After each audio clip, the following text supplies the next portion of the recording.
side the song begins. You speak and I hear violins. It's magic. Pour dormir dans la forêt, il faut une cabane, il faut quelque chose. Ben voilà, il faut des choses. Vous savez que la forêt française, elle couvre 30% du territoire de la France. Oui, c'est pour ça que je vous dis. C'est énorme. Ouais. Ça fait plus de 16 millions d'hectares. Donc là, je vais vous faire découvrir 3 forêts, 2 que vous connaissez peut-être pas, et une qui est la plus emblématique, c'est la forêt des Landes. On va commencer par la Corrèze, à la ferme des Histoires Mélangées, vous allez comprendre pourquoi, où un couple a installé en lisière de la forêt de la Xainterie. Alors c'est une forêt où il y a plusieurs essences. D'ordinaire, la Corrèze, c'est plutôt la châtaigneraie. Là, il y a des essences mélangées aussi. Des cabanes fortement inspirées, dont une fortement inspirée d'un dessin animé.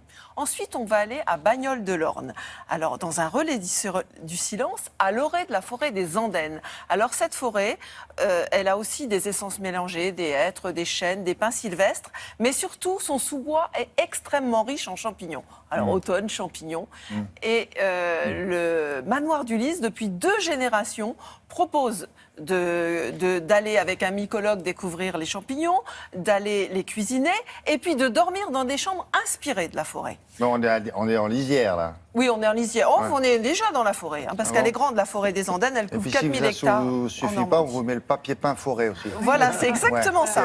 Voilà. Donc c'est complètement forêt. Enfin, dans les Landes, alors là, pas besoin d'expliquer, sous la Pinède, se sont installés de drôles d'échasses. Les échasses, c'était ces sortes de béquilles en bois qu'avaient les bergers des Landes pour surveiller leurs troupeaux. Eh bien là, ce sont des cabanes ultra design. Alors des cabanes rétro et des cabanes ultra design. Voilà. On y va. En Corrèze, le bonheur est dans le pré, mais aussi dans la forêt.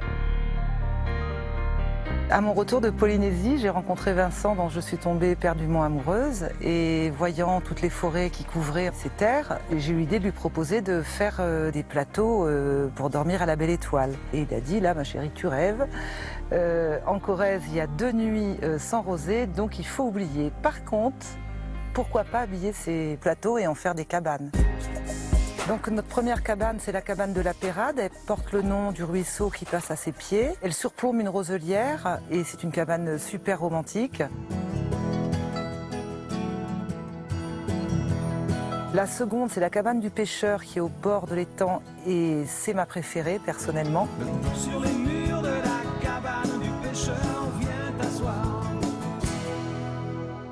Et puis, elles ont fait des petites.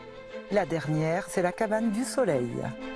C'est une cabane que nous avons construite là en se lâchant total au niveau de la créativité. Tout y est de guingois, avec le clin d'œil des Aristochats. Mes clients qui rentrent me disent à chaque fois on ouvre une bande dessinée où on est devant un dessin animé. Et pour nous, c'est super parce que c'est vraiment ce qu'on a voulu véhiculer. Plus traditionnelle en Normandie. La forêt des Andennes, c'est une des dernières forêts gauloises, c'est-à-dire qu'il y a énormément de bois mêlés, très mélangés, et le champignon va s'y plaire. Voilà. Tellement bien que le champignon a colonisé tous les espaces avec ses petits copains de la forêt. Le manoir du Lys, c'est une histoire de famille et de rencontres, avec l'art de la mycologie.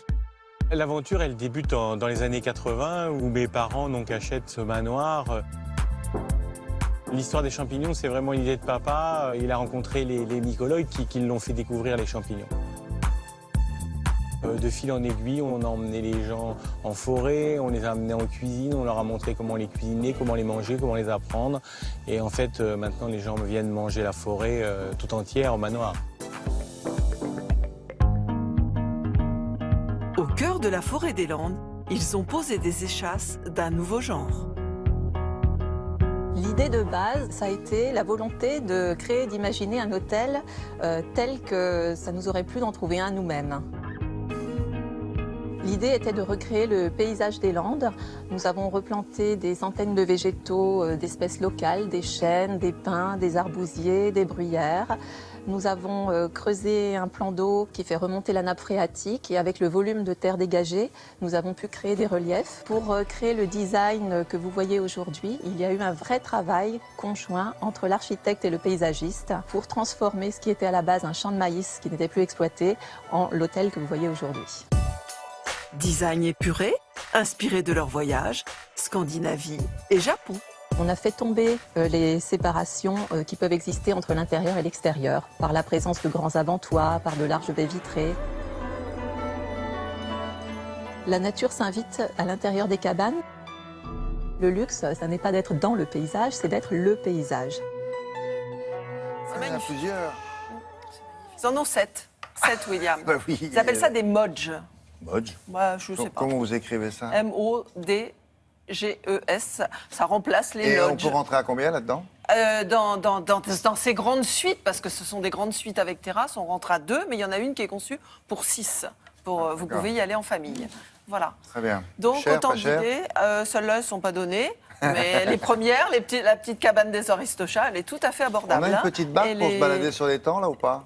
Non, parce que le temps, c'est pour observer les animaux. Hein. Ah bon, d'accord. Par contre, on peut se baigner. On peut se baigner là, sur la Là plage. Là, oui, Ah bon? on peut aller sur la plage. Voilà, et il y a une piscine aussi. Voilà. Et puis, c'est le moment d'aller récolter les champignons Ouais. aussi. Hein. Très bien. Vous lui